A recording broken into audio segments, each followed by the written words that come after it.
In this video, we are going to discuss support and resistance. We want to first look at the theory behind it. So let's just say we have a house, and of course, not a great house, but let's just say we have a house here. And you are in your house, and you're standing on the floor. Okay?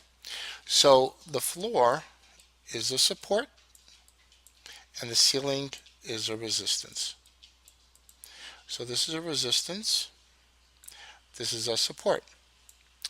What happens if you break resistance, and let's just say you jump through, all right, that's my interpretation.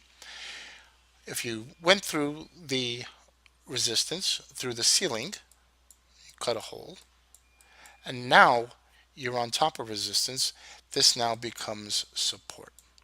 Okay, so that's about it. That's the theory behind it. Let's look at it and let's take a look at charts.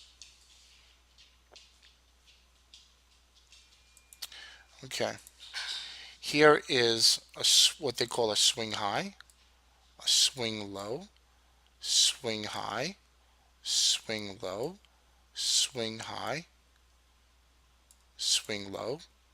Okay, this is a low, that's a high.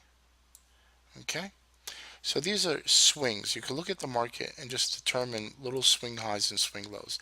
They do play a part later on when you're doing your work. For instance, right here, that swing high became important when the market traded, or what they call tested up.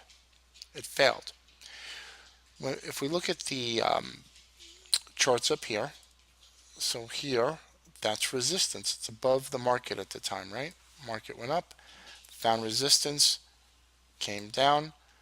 Here, as you can see, prior swing low, that's a support.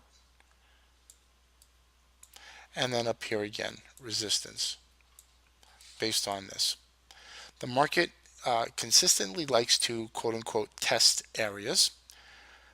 For instance, market made a low, bounced up, here's resistance, the market tested resistance, and then tested back down against the prior support, held, and it took what they call impulse, or a strong move, to get out of this prior resistance.